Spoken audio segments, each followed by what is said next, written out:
النار يعرضون عليها غدوا وعشيا.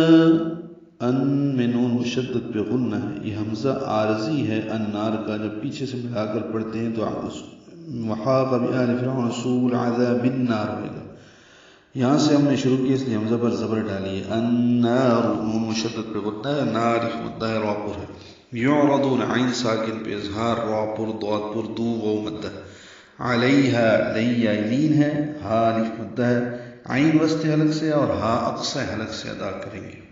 علیہا غضوا، غین پر ہے موٹا کریں گے اور یہ ادنی حلق سے ادا ہوتا ہے. دال کو واو سے ملائیں گے، واو ہونٹوں کی نہ تمام گلائی سے ادا ہوتی ہے. تنوین کے بعد واو آنے کی وجہ سے غدوا وعشیا، واو میں ادغام ناقص ہے، شین کو یا سے ملائیں گے، یا پڑھیں گے الف مدہ عشیا، اور اگر ملانا تو عشیا واو آگے پھر واو آ رہی، غدوا اور عشیا یہ ادغام ناقص ہوتا ہے اور ملانا ہو تو.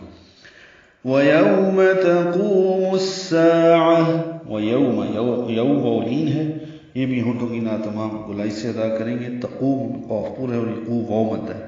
میم کو الساعہ کے سین سے ملائیں گے، ادغام شمسی ہوگا، الف لام نہیں پڑھیں گے. سا الف مد ہے، صفیر کی آواز سے ادا ہوگا، عین وسط حلق سے ادا ہوگا، وقفاً یہ طے مربوطہ ہے، ہاں میں تبدیل ہو جاتی ہے، الساعہ ہو جائے گا.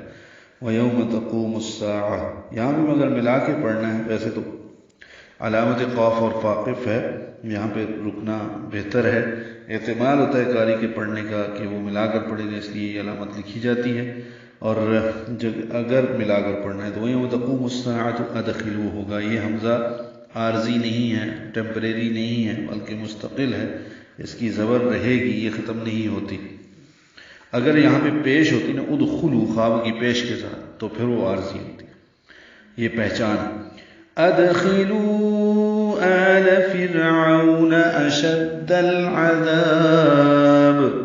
اب دال ساکن پہ قلقلہ ہے، خاء پر ہے، خی پڑھیں گے، ادخلوا واو مدہ ہے اور اس کے بعد حمزہ آنے کی وجہ سے مد منفصل. ادخلوا آل، آ مد بدل ہے، دو حرکات لمبا کریں گے، لام باریک. فرعون میں را باریک، عو واو لین. اشد العذاب، شین دال سے دال لام سے ملائیں گے، لام ساکن بظاہر قمری، عین کی وجہ سے عین وسط حلق سے نکالیں گے، دال کو لمبا کریں گے اور با ساکن پہ قلقلہ کریں گے. پچھلی آیت میں سوء العذاب پڑھا تھا، ابھی اشد العذاب پڑھ رہے ہیں، لمبا کریں گے اور با ساکن پہ قلقلہ ہوگا. ان کو دوزخ کی آگ پر صبح و شام پیش کیا جاتا ہے، اور جس دن قیامت آئے گی تو حکم ہوگا کہ آل فرعون کو شدید عذاب میں ڈال دو.